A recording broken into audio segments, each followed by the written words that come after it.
Hey everybody, it's Tony with Big T Bariatric, and I'm back at you with another video. Today it is Tuesday, April 25th, 2023. I hope you're having a wonderful day so far. If you could do me a huge favor, look down below and see if you're subscribed to my channel, and if you're not, why not? Why aren't you subscribed to my channel, dear user? I'm the greatest anti-fat acceptance channel on the internet today. So you should probably join if you want the latest and you want the greatest. Like, come on. I'm just teasing. But anyways, yeah, if you could hit that button for me, subscribe to this channel, I greatly appreciate it. Leave a like, leave a comment, and let me know what you think about this video. Today, what we're going to do... before I do that, before I get into today's video, I want to talk about tomorrow night. Big Talks with Big T is back on. This time, I'm bringing my friend Derek Hanish on with me. I've known this guy for a very, very long time. We're talking 15 years, 17 years, something like that. A long, long time. And we've helped each other out throughout the years with a lot of different things. And so he's finally decided that he wants to get weight loss surgery. And he's kind of nervous about it, I guess you could say. And he has some questions for me. And so we came up with the ideas like, wait, why don't I ask you those questions live streaming on your channel? And I'm like, that's a great idea. So that's what we're going to do. Tomorrow night, he wants bariatric surgery, and he's going to ask me all kinds of questions about my experience and stuff like that. And we're going to do it live on Big Talks with Big T, Wednesday night, 7 p.m. Eastern Time. So come out and hang out with us. It's going to be a great time. It's going to be a lot of fun, and we're going to talk about some very important stuff. So if you're somebody especially who is thinking about weight loss surgery, or want some tips about losing weight in general, what my experience was, you want to know more about that, because I do get questions from a lot of people about my personal experience with certain things. And so, hey, that's a great way to do it. Pop on in tomorrow night and join us for our conversation. And everybody's welcome to come in, ask questions, engage in conversation with us, so it's not just like us two talking and there's nothing else. No, we react with the rest of the community who's watching along with us. And I'm trying to get more people to join those because I don't get a lot of people watching those lately. So I don't know why. I might just stop doing them eventually if people aren't interested in that kind of stuff. But yeah, come on in. All right, so today I am reacting to a Fattoker named I Am Ashantis. I think that's how you say it. I Am Ashantis or Ashantis, something like that. Now, Ashantis here prides herself on being a wellness coach. She's a recovery coach and weight neutral trainer. And so the tag under her name is Wellness with Ashantis. So when we actually get to meet who Ashantis is and learn what she's all about, you'll know that she's not all about wellness. All right. And that's interesting because a lot of these fat talkers, a lot of these fat acceptance people, they just gravitate around the word wellness, right? They don't talk about health. They don't talk about weight loss. They don't talk about the consequences of obesity, and you're going to hear some really crazy things come out of her mouth. They talk about wellness, general well-being, which can be attractive to some people, especially fat people who don't want to lose weight, who are in denial about the consequences of obesity. They will gravitate around the word wellness because they're like, I work out. I go for walks. I go to the gym. I get on the treadmill. And I eat relatively healthy. But for some reason, I can't lose weight. So, why bother trying to lose weight when I can just gravitate around the word wellness and consider myself healthy, and I'm just a healthy person with some fat on my body. So, but the first place I'm going to go is Libs of TikTok on Twitter. All right, so I just want my liberal friends to know this is not an attack on you. I know how some of you might feel about Libs of TikTok, but I originally saw somebody reacting to this person on YouTube, and so I was trying to find the original clip that they were reacting to, and I could not find it on her page. So I don't know if it's buried deep in there, if I just overlooked it or something, or if she deleted it. I don't know, but I did find it on Libs of TikTok. So that is the only reason why I'm going on there. So I hope nobody is offended. I'm not trying to offend anybody by going on Libs of TikTok, but we're going to react to her post right now. And here's our introduction to Ashantis. Fatphobic. Another great question. This person. So the question is, I don't know if you can read it because I'm trying to figure out a way to orientate the screen so you can read words on the screen. But are there really zero circumstances in which intentional weight loss is healthy and not fatphobic? This is a real question, and I am generally curious. So somebody wants to know if all weight loss is fatphobic. Person is asking if there is any time in which intentional weight loss is not fatphobic. I'm going to say 99.9% of the times, if you are intentionally losing weight, it is fatphobic. I mean, really? 99.9% of the time, if you intentionally want to lose weight, you are being fatphobic. There's just no other ways around it. You are being fatphobic because you want to lose weight. Do you realize how stupid this movement is? That if you're having pain, if you're having difficulties, if the consequences of obesity is catching up to you and you decide that you want to lose weight for yourself, for your own health, these people rationalize it in their own messed up, deranged minds, and they say and declare that it's fatphobia. Because they don't like you losing weight. They don't like to see other people losing weight. They don't like to see the before and after pictures. They don't like to see you getting healthy because they act like they can't do it. They don't want to do it. They're trying to be happy and gravitate around wellness and just positive being. And you don't have to change for anybody else. You can just stay fat. Be fat and happy, I guess they would call it. Which, of course, I've already disputed that you can't be fat and happy. When I'm talking about that, I'm talking about you can't be morbidly obese and happy. But, I mean, seriously. She just said it right off the bat, that if you intentionally try to lose weight, 99.9% of the time, it's fatphobic. So you might be asking, well, when isn't it fatphobic? And she's about to get into it. I'm leaving that 0.01% in case I am truly, truly wrong. You are truly, truly wrong, but let's continue. But I don't think I am. You are. And here's the reason why. I'm not saying if you exercise and happen to lose weight that is fatphobic. I'm not saying if you start a medication and you happen to lose weight, that is fatphobic. I am not saying that if you're going through any type of, illness and that is altering your body in some way, that is fatphobic. I'm saying when you are intentionally exercising to lose weight, altering your diet to lose weight, doing any activity intentionally to lose weight is fatphobic. So you can accidentally lose weight, and that's not fatphobic. And it's weird because, again, she talks about exercise. If you exercise and maybe you exercise a little too much and you accidentally lose weight, that's not fatphobic. If you just accidentally exercise a little too much. Which is weird that a lot of these fat acceptance people, they're fine with a little bit of exercise. They're okay that you get your activity in because, it feeds their delusion that you're healthy because, hey, I exercise, I work out, I lift weights, I get on the treadmill. So I'm healthy, I'm doing great. I'm body positive, I'm feeling better. But if you happen to do that for the purposes of losing weight, then that's fatphobic. But if you lose weight for any other reason, let's say you take a medication and you lose a little bit of weight. If you get sick, you lose a little bit of weight. If you exercise, you lose a little bit of weight. That's accidental weight loss, so that's not fatphobic. But any intentional desire to lose weight because you want to look better, because you want to feel better, because you are having the consequences of obesity weighing you down, complicating your life, well, that's just because you hate fat people and you hate fat bodies. They're delusional.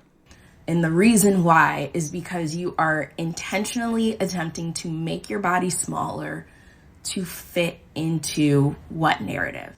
The narrative that smaller is healthier, even though we've already discussed why that's not true. Smaller is not healthier? Really?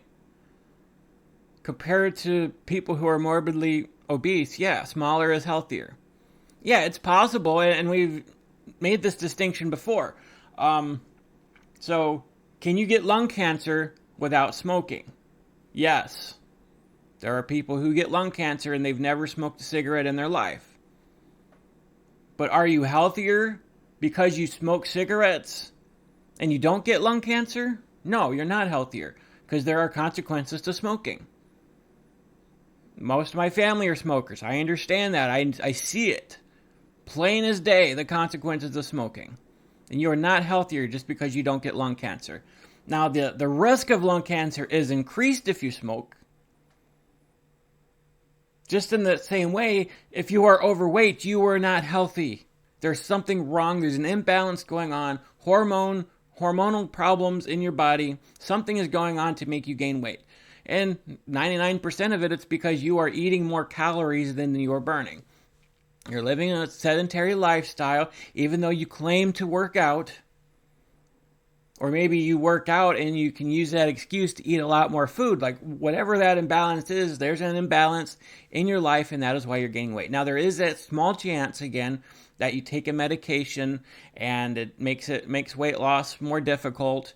Certain medications can play with your blood sugars and stuff like that. You have some sort of illness, but that is the tiny, tiny, tiny minority of people who are overweight. And we're not talking about people who are 5, 10 pounds overweight. We're talking hundreds of pounds overweight. So yeah, there is a small percentage of people who do gain weight for some other reason. But if you are gaining massive amounts of weight, 50 pounds, 100 pounds, 150 pounds, 200 pounds, something like that, there is a massive imbalance and there's something wrong and you are not healthy. And that extra weight increases the risk of all these complications from obesity, such as type 2 diabetes, such as the higher risk of heart disease and cancer and stroke. All the other things, like there's a list of 200 issues connected with obesity. You might not get them all, but you'll get something. The longer you're obese, something will happen. I can guarantee it. There are no fat people in nursing homes. They're just not. And as the older you get, the more the obesity hits you, the more it breaks down your body, and we talk about this all the time. I know there was another comment on this video that said something along the lines of, when I'm lighter, I don't have as many issues with my mobility.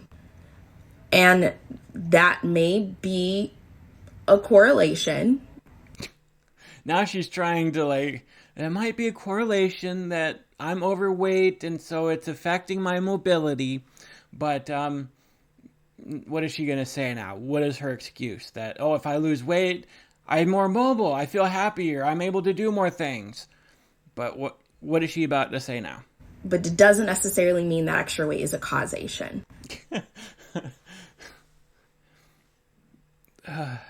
Stupid. The extra weight does not automatically mean that you're going to have less mobility. It absolutely does. If you have extra weight on your body, you are going to have more limited mobility. That's just the way it is. The human body was not designed to carry this much weight. And as somebody who was almost 700 pounds, I could absolutely tell you that extra weight inhibits your mobility. And even after losing almost 200 pounds and getting to where I'm at today, I feel much better getting that weight off. You can't tell me that an extra 50 pounds on your system is not going to limit your mobility. You're not going to be more out of breath. You're not going to be able to do less than somebody who doesn't have that extra 50 pounds on there. And then when we start getting into the 100, 200, 300 pounds overweight, that has no correlation whatsoever to your mobility issues. Are you serious? Especially if you are not in care of somebody like a physical therapist that is specifically certified or has previously practiced physical therapy with a fat body. And I say that because as a personal trainer with a fat body, I know that movements impact people differently based on their body size, type, shape, mobility, a million things. So pretty much no. There is no time in which intentional weight loss is not fat phobic. So what she's essentially saying is that even if you want to lose weight for mobility, she's saying that's not necessarily a correlation there. If you want to lose weight to get healthier, that's not a correlation either. There's absolutely no reason why you should want to lose weight, other than because you're fat phobic and you hate fat people and you hate yourself. That's the only reason why you want to lose weight. Any other reason is just an excuse. That is what she's saying here. And that's just kind of the way it is. No, that's another great question. This person... That's just what you've made up in your mind because you're ignorant. Now, we're just going to take a quick look at this person and see why they are so anti-fat loss. Fat bitch.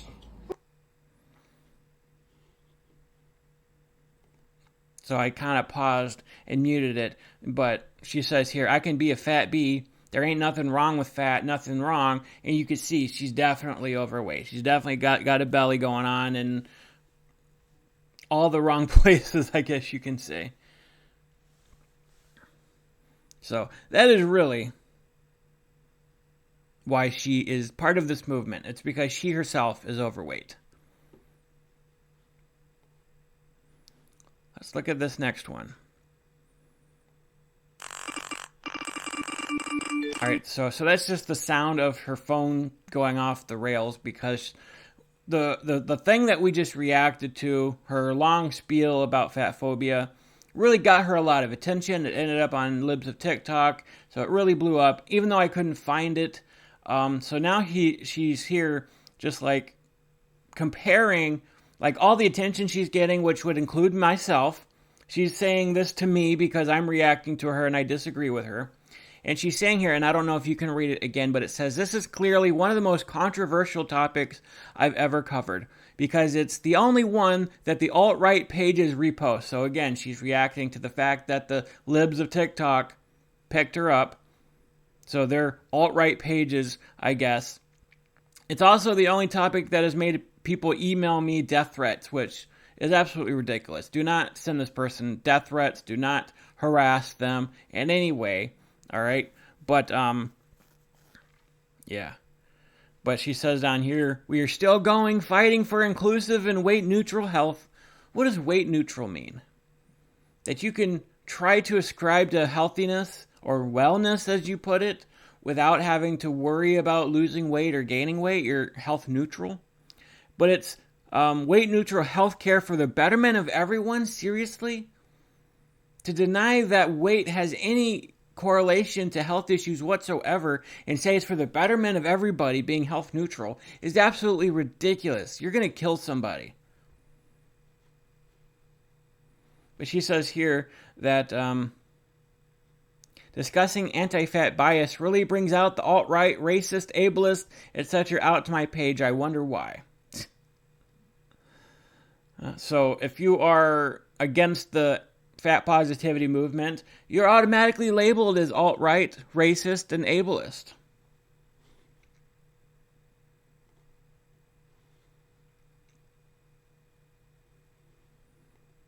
I was like, I could have said that. That would have really... All right, so this is just a track, so I'm going to read what it says.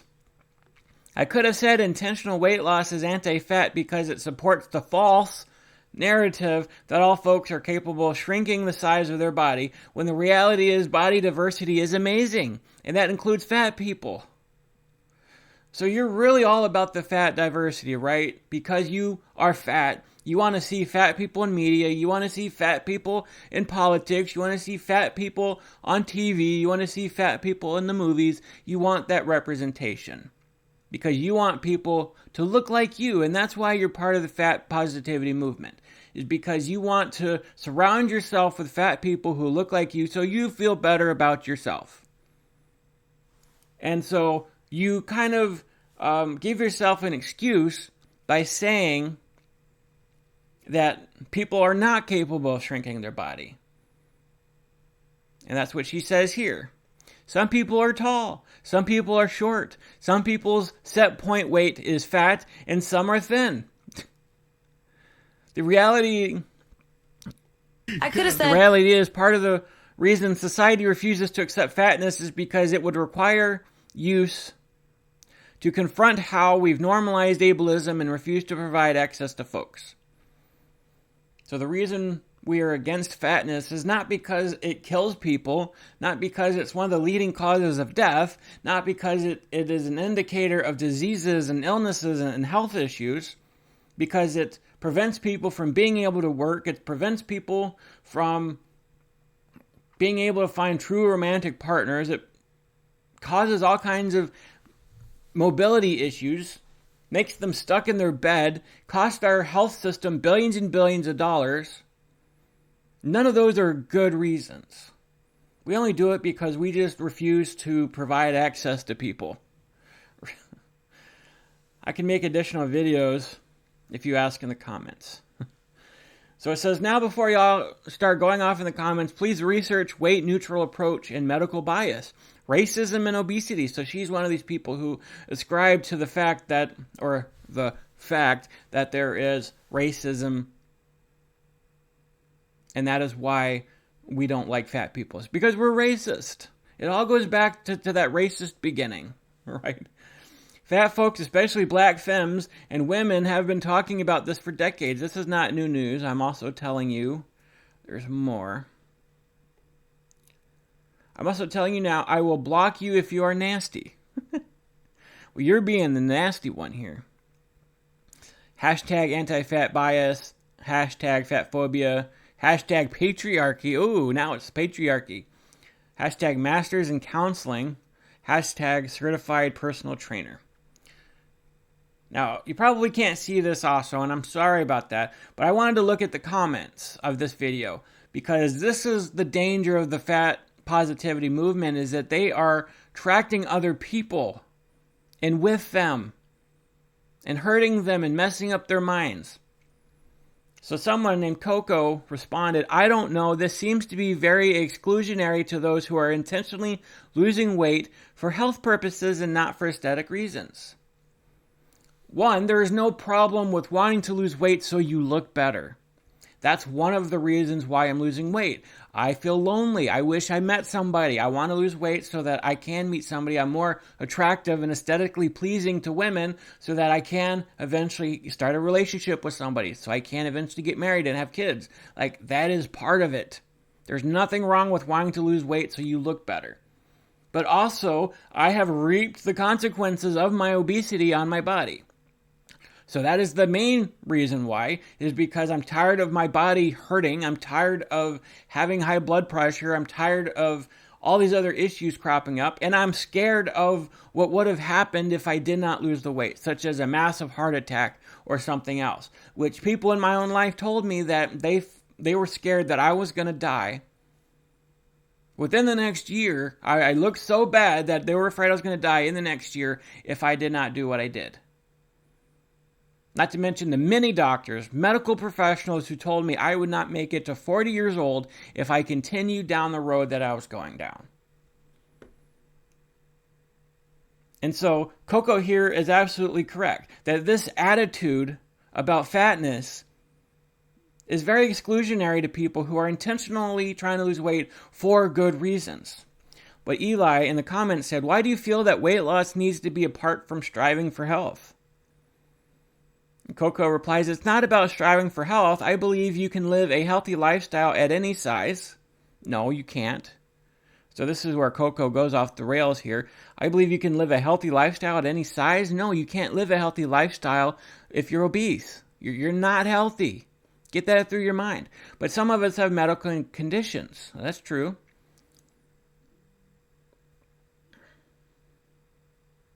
But some of us have medical conditions that are aided through intentional weight loss. Examples are arthritis, diabetes, heart disease. So yeah, she's absolutely connecting that weight loss or obesity does have these consequences. And so some people have these health issues such as diabetes and arthritis and heart disease, and they want to cure those things, and the only way to do that is through weight loss.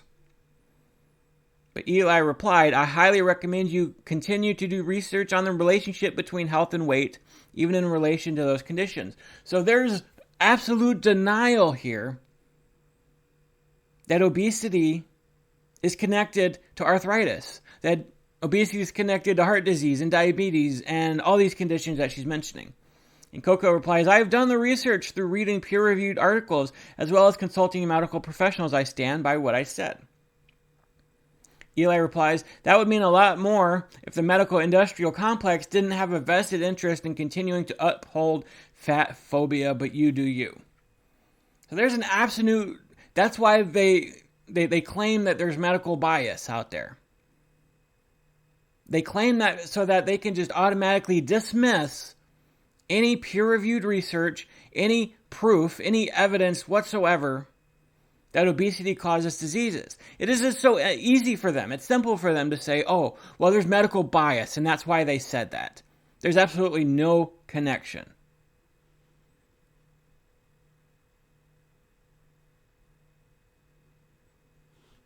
This is just driving me crazy. All right, here's another one. Okay, so these things are complicated. The quote here that she's responding to says, I think a common misconception is losing weight equals fat phobia. If you are trying to feel better in your body, that's not fat phobia. Losing weight is, and it just goes off. But so she's responding to somebody saying it's a misconception that losing weight automatically equals fat phobia. Okay, so these things are complicated. They cannot all be explained in one TikTok video. You have to be really watching everything that I'm posting and doing extra work on top of that in order to really understand these concepts. So that's number one. Now, this comment was commented under another comment on the linked video in which a fat person said, I'm in the process of trying to lose weight because I am in pain right now at my current weight. And this is where we have to start uncoupling losing weight from taking place in new activities. So what I mean by that is if this person is starting to exercise or starting to do physical therapy or starting to bring more gentle nutrition into their life, is your goal actually weight loss? Or is your goal to attempt to become more active, attempt to have more gentle nutrition? So she's trying to uncouple that. She says if you just want to start doing physical therapy so you feel better, you start exercising, but you do that to feel better, that's fine. But if you do that for weight loss because you are realizing that your obesity has consequences, you are in pain because of the extra weight on your body. But if you decide you want to lose weight because of that pain, you want to get rid of that pain, you want to feel better, you want to do things, that is fat phobia. But if you just want to do it just to feel a little better, that's not fat phobia. That's what she's saying. Because if your attempt is just introducing gentle nutrition to your life. What is gentle nutrition? There is nutrition. You're eating better for the purposes of being healthy.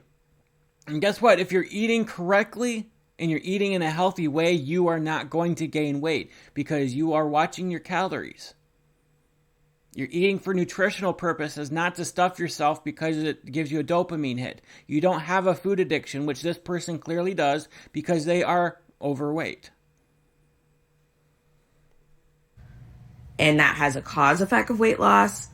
That's different than I'm going on this diet or I am training 2 times a week because I just need to lose 40 pounds. If you are choosing to start exercising and maybe you haven't exercised in a while and then you end up losing weight from that, but you again are not intentionally, I need to go to the gym to lose 40 pounds, that can also be a little bit different. But the reality is that a lot of what we do is rooted in fat phobia. So the reason why you want to lose weight is because other people are fat phobic. And they care about you enough to want to tell you that, hey, you're getting a little big. Hey, there are consequences to what you're doing. You should probably lose a little weight. Maybe you want to start getting into the dating pool and you haven't really had too many successful relationships, but people don't find you attractive. Any reason that you have for wanting to lose weight is steeped in fat phobia. That's the only reason why people tell you to lose weight. It's because they're fat phobic. I still do things that are fat phobic. Not because I'm intentionally trying to be fat phobic, but just because it's so many of the guardrails in our society. So again, you cannot learn everything from one video. You have to be constantly doing this work and being immersed in this work in order to truly understand its complexities. And why I would not at this time consider myself a fat liberationist, because of the privilege that my small fat body gives me, I would say that I am working towards that and trying to continue to uncouple so many things. It's all... But you can't uncouple it. It's there. It's forever coupled. You cannot take health away from fat loss. Because if you're healthy and you ate a healthy way and you work out, you're going to lose weight. That's just going to happen. You can't uncouple it. Like, if you want to be healthy, then you're going to have to lose weight. If you're obese, like, that's the only way you're going to get healthy. You cannot be healthy with extra pounds on you. I'm not talking about extra 10 pounds or 20 pounds. Once you start getting in that 50 pounds, 100 pounds, 150 pounds overweight, you're unhealthy. You're going to feel the effects of that. Guess what? You're going to feel better once you lose that weight. You're going to feel healthier. Mentally, you're going to feel better. You're going to be able to do more. So they're just trying to like play mental gymnastics with people here. There's a couple more here. So last week, seeing all the fat phobia talk, I have never felt more alone, and I'm seriously considering quitting the body positivity movement. So here's somebody who is thinking about leaving the body positivity movement because I guess apparently you can't be body positive and also want to lose weight at the same time.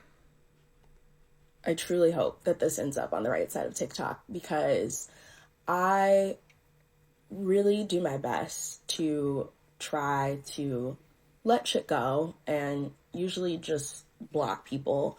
But this needs to be addressed, particularly because there's been a lot more conversation in the practitioner, educator, provider space about the ways in which intuitive eating and body positivity and body acceptance and all of these different movements have been co-opted, in particular by thin white women, even though they were spaces that were created for folks in marginalized bodies. So the body positivity movement was originally for marginalized groups, is what she's saying.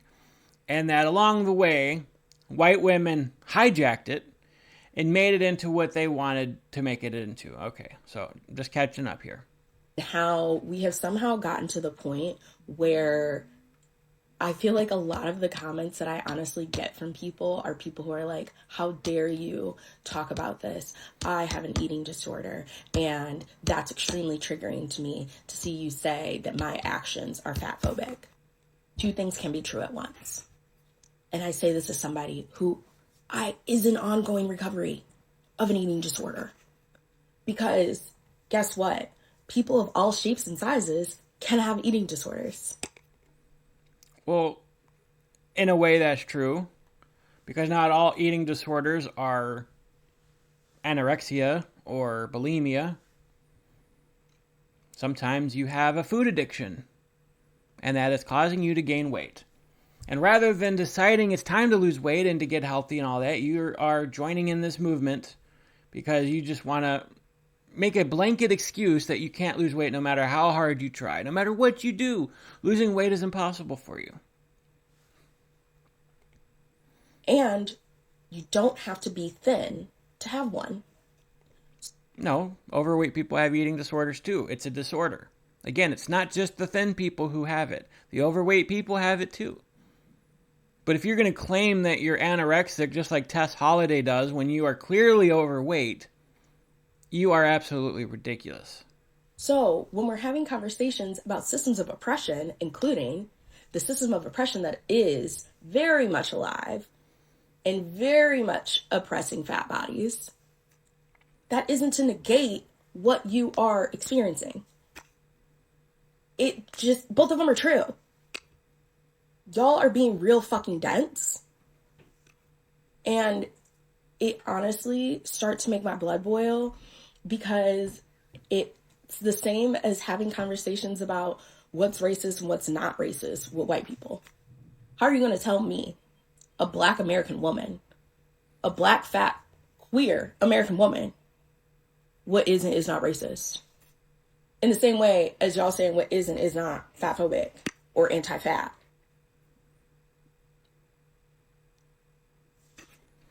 Well, so apparently, thin people cannot talk about fatness. Thin people cannot talk about what's anti-fat, what's fatphobic, or anything like that. But let me tell you this, Ashantis.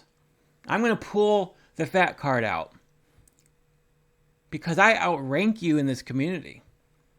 And I'm telling you right now that you are the one being dense. You are the one being full of crap. You are the one who has no idea what you're talking about. You are leading people down the wrong path, towards their own destruction, towards feeling horrible about themselves. Your whole page talking about wellness, you are full of nonsense. And maybe you're the one who needs to shut up, because you are causing real damage to people. And I say that as somebody who outranks you in the fat community, because I am bigger than you. You don't get to tell me what's right or wrong when it comes to obesity, because I've lived it. I'm older than you, I'm fatter than you, and I outrank you in every single way. So you don't get to tell me what's right or wrong. I've been there. And that's why I've changed my mind, and I'm going the opposite direction. And I'm warning people about the consequences of obesity, because you don't want to go through what I've gone through and what I continue to go through today. It is extremely difficult and painful and lonely and horrible and miserable. You don't want this. If you are having a lot of feelings about what these different movements mean to you and your health or your individual being, have those thoughts and conversations. But do not bombard the comments of people who are trying to be educators and doing this fucking work to tell us that we're causing the problem. You are causing the problem. You are not a true educator. You're not a true educator because you're lying and you're being dishonest about what the true information is. You're discrediting all the real dangers of obesity, all the real research, all the people who have been through there, like myself, and the people who've done the research, by telling them they're all lying because they have a bias against fat people. When in reality, I've lived those consequences, and I'm telling you 100% that those consequences are real. And you're acting like, oh, I'm an educator. You're not an educator. You have not lived long enough. You've not been there. You're not facing those same consequences the way I did yet, but you will if you keep going down this road. And you're not helping people like you think you are. You are dragging people to their destruction. And you don't even realize it. When we're just undoing the shit. I'm like seriously hesitant to even post this because I feel like it's going to get to the wrong side, but it's literally National Eating Disorder Awareness Week, and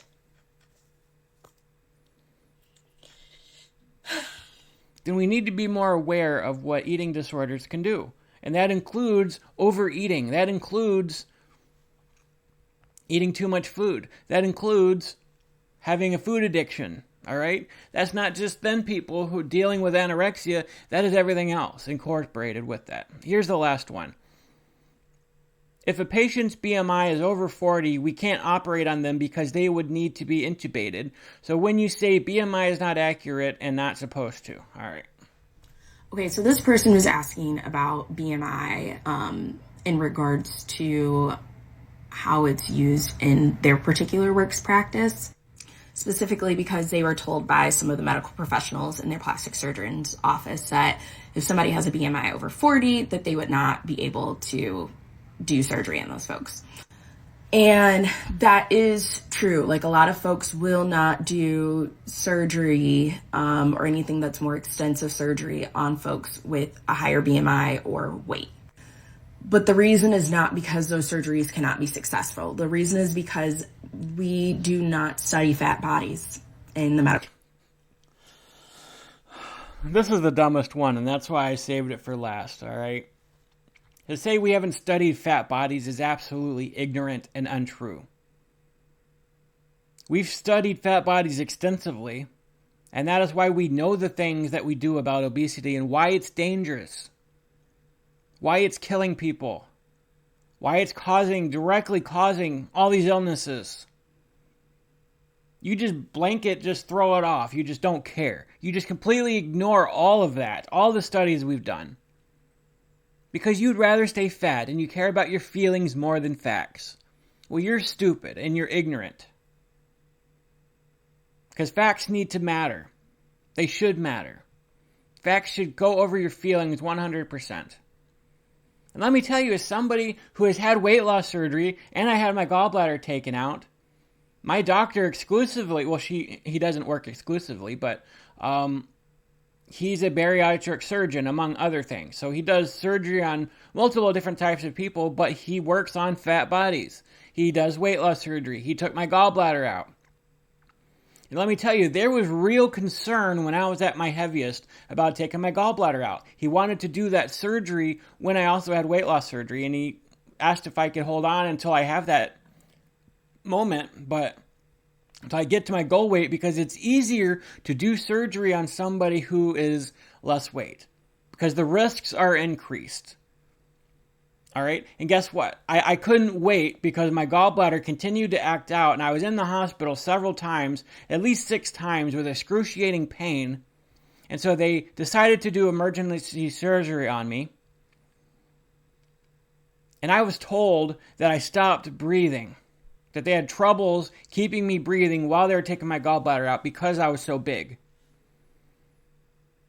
So what that medical professional told you about people with higher BMIs having a more difficult time having surgery because of the direct consequences of that, because it's difficult to intubate them, because it's difficult for them to keep breathing while they're under, that's absolutely true. And you're just brushing it off, because you would rather not accept that being overweight adds that complication.